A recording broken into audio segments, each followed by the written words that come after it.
Just going live in all the places. Give me 1 second. Say hi if you're watching. So excited about today's topic for the Monday morning style session. Okay, welcome. Say hi if you can see me. Really excited about talking about a word that until recently I never used. I actually, when we got married, I told my husband that he was not allowed to use the B word in our house. And the B word refers to budgeting. However, the way I like to think of it is it's your spending plan. It's how much you're going to spend, not how much you're going to budget, but how much you're going to spend. So when it comes to style, one of the things and one of the goals that I always want is to make sure that you get the most out of what you're spending on your wardrobe, that you get the most out of what you're spending on your wardrobe, and that you're really happy with the purchases that you make. So that's the point of today's video. We're going to talk about how to make the most of whatever it is, whatever that number is that you are willing to spend on your wardrobe this season or in any given season. Okay, so say hi. Hello, everybody. Nice to see you guys. Okay, I'm going to start with the least controversial tip, and then I'm going to move to the most controversial tip. This first tip is it's something that everybody knows, but in spite of how often it's repeated, I see so many women struggling in this area. So good morning, everybody. So the first is to consider cost per use. What does cost per use mean? If you've never heard this term, or cost per wear, CPU, CPW, it's a fancy way of saying how many times are you going to use the item? And divided by what the cost of the item is. So for example, if you spend $100 on a bag and you use the bag 100 times, the cost per use is $1. If you spend $100 on a cocktail dress, but you use the cocktail dress twice, the cost per use is $50. So thank you guys. I'm glad you like this topic. Yes, my red lipstick.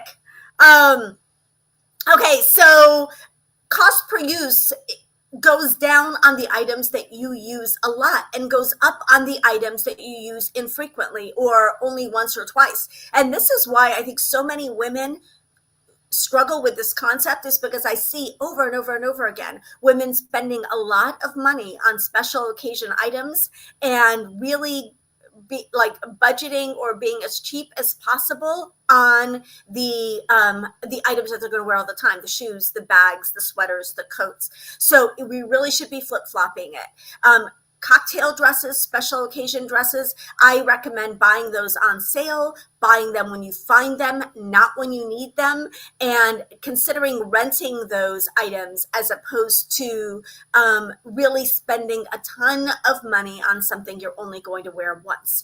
Bags, shoes, coats, jeans, those are things that you should spend more money on because the cost per use on those items is going to be really low. Okay, second thing I want to talk about, like I said, I'm going from most to least controversial. The second thing I want to talk about is to prioritize the add-ons. Now, add-ons are the things that you're going to get the most use out of over time. And those include things like jackets, jewelry, bags, and shoes. Those are the things that you add on to an outfit at the end. So it's not your pants, it's not your tops, it's not your dresses. It's the jackets, the jewelry, the shoes, and the bags.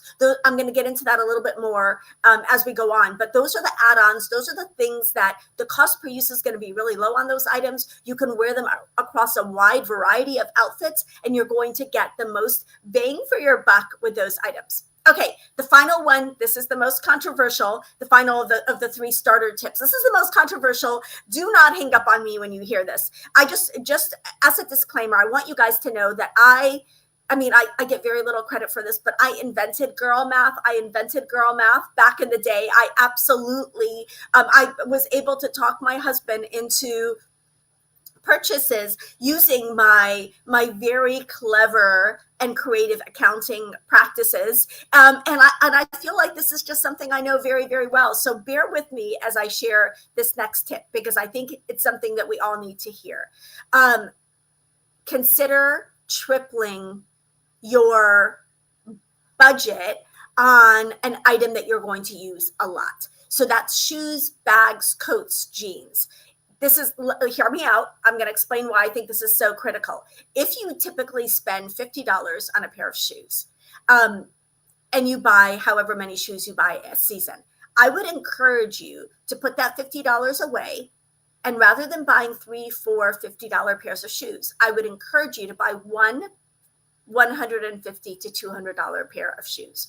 Now, this is especially true on those pieces that you're going to be wearing all season long and would like to hold on to for more than a minute, right? So if you want to buy a beautiful pair of riding boots this season, which I would highly recommend, or a beautiful pair of ankle boots, or if you want to buy a beautiful trench coat, or you want to buy a great pair of earrings or a beautiful watch, I would encourage you to buy fewer and buy better. And so really think, okay, what is my typical cost for a bag? I spend, say you spend $30 or $300 on a bag. I would encourage you to put aside that $30 until you have $90 or $120 and buy one nice leather bag at that price rather than buying multiple $30 bags over the course of the same amount of time and having them fall apart on you. So consider tripling the budget that you're willing to spend on an item where the cost per use is going to be lower and where you're going to have that item for an extended period of time. So if you're still with me, we are meant to be friends. I truly want you to spend more money on the things you're going to get the most use out of and spend less money on the things you're going to wear or use only occasionally. I know it sounds like common sense, but we all get tripped up on this because we all see that special event coming up and want to overspend for that special event. And then, want to cut corners on the things that we use every day. It really should be flip-flopped. We really should be doing the opposite. Okay, what do I think? Let's break this down. What do I think are the things that we should spend the most money on? I'm going to go in order from the thing that I think you should spend the most on to the thing that I think you should spend the least on.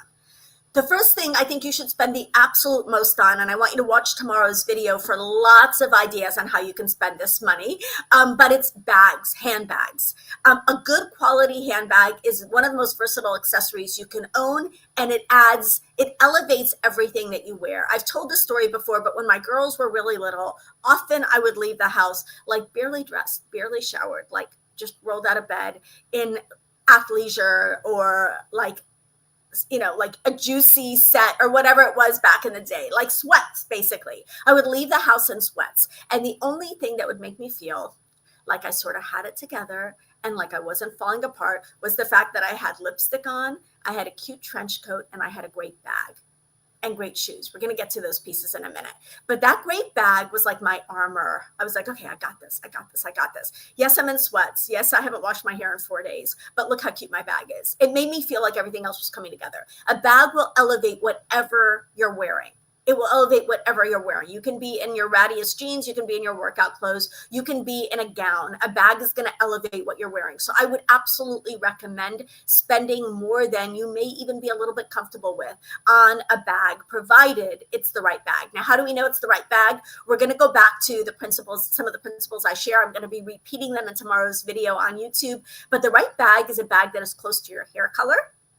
That's going to be your most neutral. It won't be introducing a different element to the outfit. It will always match your outfit if it matches you. So look for a bag that's close to your hair color. That's number one. Number two, make it leather unless you've got a moral objection to leather. There is no reason to not buy a leather bag because a leather bag is in everybody's budget. There's a leather bag out there for, regardless of what you're willing to spend on a bag, there's a leather bag out there for you. They will hold up longer. They will look chicer. They will elevate your outfits better if they are leather. And then, the third thing is really, if you're only buying one bag, you want that great everyday bag that you can dress up or down, that is scaled to your body. Again, that is the neutral, that matches your hair. You want a great everyday practical bag. That bag is going to be something you're going to get a ton of use out of. And again, the cost per use on that item, they're going to be paying you for the bag. They're going to be paying you to carry the bag at some point. Never regretted buying Bottega Veneta bags. Yes, never out of style. Yeah. So I'm going to talk about the sky high cost of designer bags in tomorrow's video because, like you, I bought some designer bags in the past. I was always a designer bag person, but the prices have really, even those of us who were willing to spend more on bags in the past are sometimes not willing to spend what they like. Now it's the cost of a car, right? Like it used to be the cost of a nice bag. Now it's the cost of a car. So good morning, everybody. So a great handbag and the Prada bags and the Louis bags that I bought back in the day, I am still using those bags now. And now those brands need to start writing me checks to carry those bags because that's how little the cost per use is at this point. So a bag is the first thing that I think, the thing that I think you should spend the most money on. The second thing I think you should spend the second most money on, and this is probably tied with bags, if I'm being honest, is jewelry. It's jewelry. So it's accessories, it's jewelry. Again, jewelry is something you can wear all the time, never take off, and elevates all of your outfits. Usually have my wedding set on. I'm having it cleaned right now, but your wedding set obviously is something that you're going to keep on, but beautiful, special, sentimental pieces of jewelry, like the best quality that you can afford, and collecting jewelry, whether you like, Cartier and Tiffany's and Van Cleef, or whether you just like nice, sentimental, collectible pieces in fine metals, whatever that is for you, whatever your budget or lifestyle looks like, jewelry is going to be a great investment because you can wear it with every single outfit. You can wear the same pieces with every single outfit and nobody will care if the pieces are beautiful. If they're beautiful, keep wearing them, and the cost per use is going to go way down. So jewelry and bags, definitely at the top of my list. Next, moving down the list to the second category, I would say those are coats and jeans. And let me explain to you why. Classic coats are those pieces that, and truly, if we're going to talk about the only thing that has never gone out of style, it's the Burberry trench coat. Like if that's in your price range, it's a worthwhile investment. You'll be passing that on for multiple generations. It's just, they haven't changed it. It's one of the very, very few classics that really exists. So a great classic trench coat, a great classic neutral wool coat, those are pieces that you're going to have in your wardrobe for a really, really long time. And the cost per use is going to go way down on those pieces. A classic leather jacket, you're going to have that forever. So those pieces are going to be pieces you can continue to wear again and again and again over years. And every time you put them on, it's going to elevate what you're wearing. You're going to feel beautiful because you invested a little bit more in something that you get so much use out of. Truly, truly, coats and outerwear are fabulous investments. The other end of the spectrum that I also consider really good investments are a really classic pair of jeans. How often do you wear your jeans? You could wear your jeans daily and no one would say anything, just like a coat. You could wear your jeans daily and no one would say anything. So the cost per use on jeans is really, really ends up being really low if you buy and find a pair that fits you beautifully, is flattering, and is simple. I'm going to go with all of these pieces. I'm going to go back to the mantra of details date. Details date. So the more that you've got going on in an item, the more likely it is to go out of style and the less likely you are to get good, like a nice low cost per use out of that item. So when you're looking at jeans, what are the jeans that are not going to date? Of a straight cut or graduated flare, not a dramatic oversized wide leg, but a flare or straight cut pair of jeans with a very simple wash. No whiskering, no details, no bling on the pockets, no heavy top stitching. Those are the styles that are going to hold their value over time and that you can wear again and again. One of my beautiful friends showed up at church last night for youth in a pair of 7 for All Mankind jeans that she said she has had for 20 years. Those jeans are a graduated flare. They have a very simple wash. They have no like trendy details on them. She has had those jeans forever. Now, yes, sizing on jeans, like our size can change, but with that being the exception, there's really no reason why you can't wear the same pair of classic jeans forever. Jeans like the Levi's 501 jeans have been around forever, and a style like that is truly never going to go out of style. So spend more on jeans, spend more on coats. You will not regret it. Now let's move on down the list. So we talked about bags and jewelry being at one level. We talked about jeans and coats being another level. The third level I'm going to talk about is what I call modern classics. Now, those pieces are also modern classics, but I'm talking about blouses or shirts and tailored pants. Like classic wardrobe pieces. These are pieces that you can expect to have in your wardrobe for 5 to 10 years. There is no such thing as a classic, with very few exceptions, and I shared them in the previous tips. There is no such thing as something that will never, ever, ever go out of style. So when you're looking at a beautiful blouse, you're looking at a beautiful silk blouse, keep it as simple as possible, as simple as possible. No funky collars, no funky sleeves, no funky buttons, as simple and as sleek as possible. You're going to have that for as long as you care to wear it. A very simple pair of tailored straight leg trousers in like a wool crepe with no details on it, in a neutral color. You're going to have that as long as possible. So with very few exceptions, a very simple cashmere crew neck sweater with no details on it, you'll have that, almost forever. But that, those are very few exceptions. Like anything else that you're going to buy, you might see a blouse that looks like a classic white blouse in 2024. That looks like a great pair of classic trouser pants in 2024, or a great, classic sweater for 2024. In 5 years, that is not going to be a classic. Or at the very latest, in 10 years, that's not going to be a classic. So the regular workhorse pieces of your wardrobe, if you're going to spend a little bit more money on them, you want them to be as simple as possible. The more interesting they get, the lower the cost should be on those items. The simpler that they are, the more you should spend money on them. The lower that they get, the cheaper they should be. So those are the items you look for on sale. Those are the items you look for on consignment. Those are the items you look for from the brands that are on the lower end of your price range. Those are not the items that you spend, $200, $300, $400, $500 or $2,000, $3,000, $4,000, $5,000 on. Those are the items that you decide that you're going to steal, that are going to be steals for you, because you know that you're not going to ever get the lowest cost per use out of those items. Those aren't going to be items that you're going to have in your wardrobe for the rest of your life. So really ask yourself, at the end of the day, when we're talking about what we should spend our money on, what we should save our money on, you want to spend your money on things that you're going to get the most use out of and you're going to have in your closet for the longest amount of time. So again, we're going to go back to, those are going to be items that you're going to add at the end of an outfit. So jackets, jewelry, bags, and shoes. I'm going to get to shoes in a second. The items that you're going to spend the least money on are going to be the items that have the most potential for going out of style. They're going to be the items with the details on them that are going to date. Those are going to be the items that you're going to spend the least amount of money on. Now, where do I put shoes on this? Now, I talked about jackets and bags. Then I talked about, jeans. I talked about classic pieces like tailored pants and very simple silk shirts. I would say that shoes are right underneath bags and jewelry in terms of how much we should expect to spend on shoes.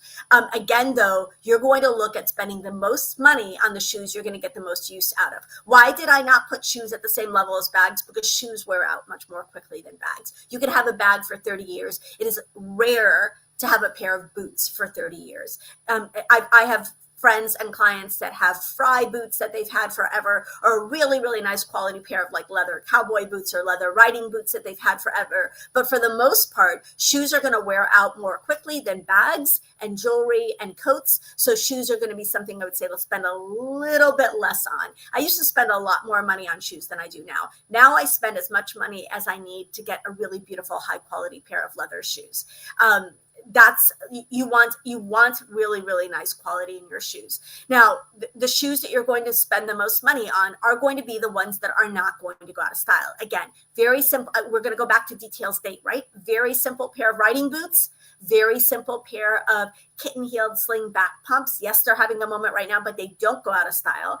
Something without an exaggerated toe in any style, a ballet flat. Those are going to be shoes that you're going to have for a very, very long time. The shoes that are, shoes like fun shoes like Mary Jane's, or, any like trendy shoes right now, like the silver shoes that are out and have been out for a little while, shoes with ruched tops, shoes with a lot going on. Those are going to be shoes that are going to go out of style quickly. So we're going to go back to the principles I talked about at the beginning, which is consider cost per use, spend the most money on the things that you're going to wear the most. Consider the fact that details date, and the pieces that you spend the most money on should be the simplest because you're going to have them for the longest period of time. Consider tripling the amount of money that you would typically spend on an item where you're going to have a low cost per use. So your shoes, your bags, your coats, your jewelry, your jeans. Consider buying less and buying better in those categories. So I hope that you found this helpful. Again, like I said, I am the shopping enabler, and I invented Girl Mouth. So if you're looking for justification for that item that is outside of your price point maybe, and you want someone to tell you all the good reasons why you should buy that item, I'm your girl. But my main goal here is to help you spend the money that you've allocated for your budget, if there is a number that you've got in mind, the best way possible, so that you get the most bang for your buck. So you don't, if you're planning on spending $500 for fall, I don't want you to spend $500 on a cocktail dress and have nothing left for the stuff that you're going to be able to use again and again, day in, day out, that are going to elevate your everyday outfits and elevate the way that you feel every single day. So that's my that's my goal of everything I share here, is to share practical and actionable things that you can do in your wardrobe. So I want to know, what was your biggest takeaway? And I want to know, let me know in the comments what your typical budget for a pair of shoes is, or what your typical budget for a bag is, and how we can look at maybe bumping that up so that you can bring a piece into your wardrobe that you're truly going to love and use for years and years and years to come. So love you guys. I hope that you enjoyed this video and this topic. If you want a part 2 where we dive more into fashion budgeting, maybe I'll do that next week. Let me know. I will talk to you guys later. Have an amazing day. Bye.